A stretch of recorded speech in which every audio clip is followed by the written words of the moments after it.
Bhumika, Yes, Bhaiya. have you prepared about of newspaper? I have done my preparation. Oh, great. Okay, I am giving you some hints about of newspaper for today topics. So it is a very necessary for us, and the full form of newspaper is a North, East, West, South, and every government aspirant it is a very necessary. Yes. English समझ नहीं आ रही है. English समझ नहीं आ रही है, but तुम तो हिंदी से इंग्लिश तो ट्रांसलेट कर लेती हो ना? जी भैया, पर आपने जो टेस्ट पढ़ाया था उसकी जगह पे. अच्छा, मतलब इंग्लिश टू हिंदी ट्रांसलेट नहीं हो पा रही है. मुझे बहुत बार बच्चों ने बताया भी, और बहुत सारे बच्चों का ये कमेंट्स भी आता है कि सर हिंदी से इंग्लिश ट्रांसलेट हो जा रही है, बट इंग्लिश टू हिंदी नहीं हो पाती, क्योंकि जब सामने वाला इंग्लिश बोलता है ना तो उसका हिंदी समझने का जरूरत है, क्योंकि हम लोग सोचते हैं तो हिंदी में है ना, तो जब इंग्लिश बोलेगा उसका हिंदी समझेंगे तब तो उसका रिप्लाई देंगे. सो डोंट वरी बच्चों, आज मैं इंग्लिश सामने वाला जो बोल रहा है उसको समझ के रिप्लाई कैसे करना है उसके बारे में वीडियो बनाऊंगा. और आज पार्ट 3 है 15 डेज चैलेंज का, तो वीडियो को स्किप मत करना, लास्ट तक देखना, क्योंकि ये बहुत ही इंपॉर्टेंट क्लास रहेगा. नमस्कार बच्चों, तो आज का जो टॉपिक पे वीडियो ना बनाना बहुत ही इंपॉर्टेंट था, क्योंकि बच्चे ना टेंस पढ़ के, ग्रामर पढ़ के हिंदी से इंग्लिश तो ट्रांसलेट कर लेते हैं, बट जब वो कन्वर्सेशन करते हैं एक दूसरे के साथ में, और जब सामने वाला इंग्लिश बोलता है तो सर खुजलाने लगते हैं कि भाई क्या क्या बोल देगा, समझ नहीं आ रहा है. अब मैं आपको एक एग्जांपल देता हूं, और उसका देखिएगा आपका जवाब फटाक से मुंह से निकलेगा. हाउ आर यू, फट से मुंह से निकलेगा आई एम फाइन, बट इसका reply I am good, I am fantastic, I am rocking, ये क्यों नहीं निकलता? क्योंकि कहीं ना कहीं what is your name, my name is, ये आपके दिमाग में बैठा दिया गया है.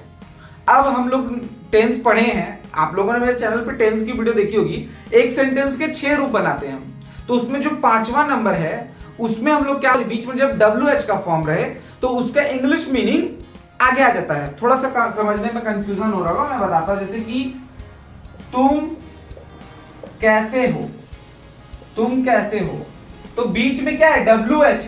तो हम लोग इसको कैसे ट्रांसलेट करते हैं, तो सबसे पहले जो WH का है उसको आगे ले आते हैं, उसके बाद क्या करते हैं हम लोग, उसके बाद हेल्पिंग वर्ब यूज करते हैं, और उसके बाद सब्जेक्ट, और रहता उसके बाद वर्ब का फॉर्म. क्लियर है? अब इसमें हम लोग भी थोड़ा सा समझने का ट्राई करेंगे कि इंग्लिश को सामने वाले की कैसे समझेंगे. मान लीजिए किसी ने आपको कहा हाउ आर यू, अब मान लीजिए इसको भूल जाइए आप, अब किसी ने आपको कहा हाउ आर यू, तो आपको लेकिन इंग्लिश टू हिंदी ट्रांसलेट करने के लिए जो वर्ड्स है उसकी हिंदी जरूर आनी चाहिए, इसलिए ज्यादा से ज्यादा वर्ड्स कवर करने बहुत इंपॉर्टेंट है. तो हाउ का मतलब आपको पता है कैसे, आर का मतलब हो, और यू का मतलब तुम. देखिए हमको नहीं पता इसको, पहले हमको हाउ का मतलब पता, आर का मतलब पता, यू का मतलब पता, कैसे हो तुम, मतलब मोटा मोटी मेरे दिमाग में ये बात आ जा रही है कि यहाँ पे सामने वाला पूछने का ट्राई कर रहा है कि तुम कैसे हो. समझ आ रहा है आपको? तो यहाँ पे ना हाउ आर यू के माध्यम से मैं आपको समझाने का ट्राई कर रहा हूं कि जब सामने वाले की इंग्लिश को आपको अब्सॉर्ब कैसे करना है. आपको भूल जाना है टेंस, आपको भूल जाना है वर्ब का फॉर्म, आपको बस दिमाग में रखना उस मीनिंग, इंग्लिश वर्ड का हिंदी मीनिंग, और उसको बस सजा लेना है. और नहीं भी सजाएगा तो आपको जब वर्ड को रिपीट कीजिएगा हिंदी में तो आपको समझ आ जाएगा कि सामने वाला बोलना क्या चाह रहा है. मैं एक 2-3 लाइन का तैयार करता हूं और बताता हूं आपको उसका हिंदी ट्रांसलेट करके, देखिएगा आपको समझ आ जाएगा कि कैसे इंग्लिश टू हिंदी ट्रांसलेट किया जाए. तो अब मैं जो बताऊंगा ना, तो सामने वाले की जो इंग्लिश स्पीकिंग है उसको आप ऐसे चुटकियों में कन्वर्ट करना है, हिंदी में सीख जाएंगे, लेकिन इसको बहुत ध्यान से समझना है. तो यहां पे लिखा हुआ है today topic is newspaper, and the full form of newspaper is north, east, west, south, and it is very necessary for government aspirants. मान लीजिए ये किसी से सामने वाले ने आपसे कहा कि भाई जरा बताओ न्यूज़पेपर के बारे में, तो आपने बोला ऐसे करके आपने बता दिया पूरा इंग्लिश को. अब हम लोग क्या करेंगे ना कि इसको माइंड में या फिर बोर्ड में ही ट्रांसलेट करने की कोशिश करेंगे। तो हमको पता है टुडे का मतलब होता है आज, तो भैया आज के बारे में बोल रहा है। टॉपिक इज का मतलब है न्यूज़पेपर का मतलब अखबार, और टॉपिक मतलब विषय।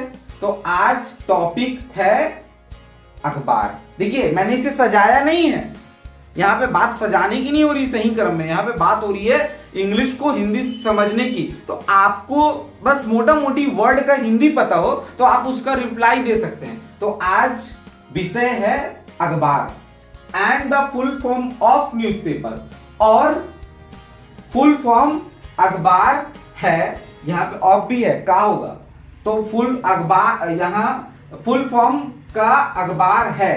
देखिए थोड़ा सा अटपटांग लग रहा, तो आप यहाँ पे सजा भी सकते हैं। तो अखबार का फुल फॉर्म है नॉर्थ, ईस्ट, वेस्ट, साउथ, पूरब, पश्चिम, उत्तर, दक्षिण।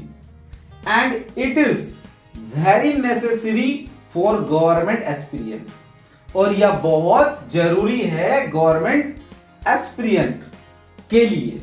फॉर का मतलब के लिए, फॉर का मतलब के लिए।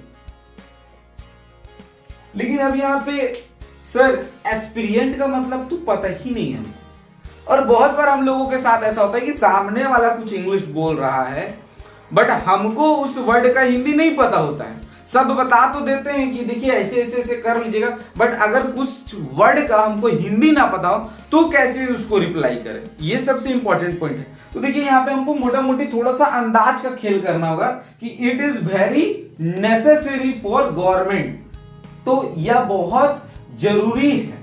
गवर्नमेंट मतलब सरकारी, एस्पिरिएंट, तो देखिए अब यहाँ पे क्या कर्मचारी भी हो सकता है, ठीक है, विद्यार्थी भी हो सकता है। एक्चुअल इसका मीनिंग होता है जो पद या परीक्षा की तैयारी कर रहे हैं, वैसे छात्राओं के लिए एस्पिरिएंट का यूज होता है, इसका एग्जैक्ट हिंदी वो है। बट हम मान लीजिए हमको इसका हिंदी नहीं पता, तो हम क्या बोलेंगे कि ठीक है यह बहुत जरूरी है कि सरकारी, तो सरकारी विभाग, सरकारी कर्मचारी, सरकारी एग्जाम की तैयारी करने वाले, कुछ भी हो सकता है, लेकिन हमको इसका मतलब नहीं पता। लेकिन हमको इतना पता चल गया कि सरकारी के बारे में बात हो। अब अखबार एक ऐसी चीज है जहां पे न्यूज़पेपर एक ऐसी चीज है जिसको सब लोग पढ़ते हैं, तो यहाँ पे हम मोटा मोटी इससे भी इसका रिप्लाई कर सकते हैं। आप लोगों को मेरी बात समझ आ रही होगी कि हमको एक एक वर्ड का हिंदी समझना है। जब सामने वाला बोले तो बहुत ध्यान से सुनना है कि क्या बोल रहा है, और उसके वर्ड को फटाफट उसका हिंदी को करना है हमको ट्रांसलेट माइंड में, और देन फिर हमको उसका रिप्लाई करना है। इसको आप लोग जब ट्राई कीजिएगा ना तो देखिएगा कि सामने वाले की जो इंग्लिश है आपको समझ आने लगी होगी। सो आई होप बच्चों की ये डे 3 का भी क्लास आपको बहुत अच्छे से समझ आ गया होगा।